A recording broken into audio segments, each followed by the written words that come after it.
Assalamualaikum warahmatullahi wabarakatuh. Perkenalkan, nama kuring Ilham Nurdin di kelas 11 IPS 1. Di dieu kuring rek ngabacakeun biantara nu berjudul Sumpah Pemuda.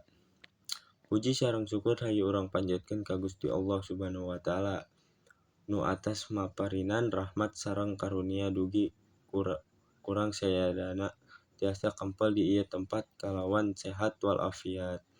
Hadirin rerencangan sayadana dinten ayeuna urang sayadana naumana. Dinten Sumpah Pemuda teh nyerupikeun salah sahiji perjuangan para pemudi perjuangan bangsa Indonesia anu atos berjuang keur lemah cai nu pamika cinta ieu aranjeun berjuang teu apal waktu nu nyaeta merdeka. Dina dinten Sumpah Pemuda ieu seueur pisan pelajaran anu tiasa dicandak. Salah sahiji nyaeta semangat perjuanganna. Urang oge salaku pemuda-pemudi ayeuna kudu semangat keur ngamajukeun lemah cai ieu supaya tiasa leuwih makmur jeung leuwih maju ku cara diajar jeung diajar. Urang salak penerus perjuangan bangsa ieu leuwih hade lamun perjuangan pemuda-pemudi pahlawan bangsa ieu teu disia-siakeun keur hal-hal anu teu matapana. Komo deui lamun urang dugi ka bawa ku jalma moderen saperti pergaulan bebas jeung ngonsumsi narkoba.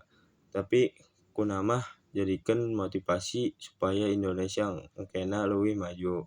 Para pemuda-pemudi ayeuna nangtungkeun pisan keur engke Indonesia tiasa leuwih maju atawa kiwe lamun ti ayeuna urang teu diajar nur bener tungtung hahareupeun Indonesia tiasa leuwih maju moal pernah tiasa kahontal malah bakal sabalikna.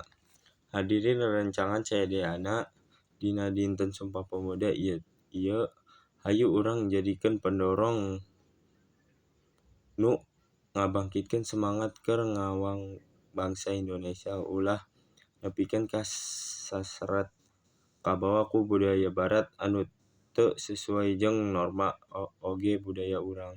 Sakitu bae biantara nu tiasa ku sim kuring dipihatu. Hampura bilih aya kalepatan akhirul kecap wabillahi taufiq wal hidayah. Wassalamualaikum warahmatullahi wabarakatuh.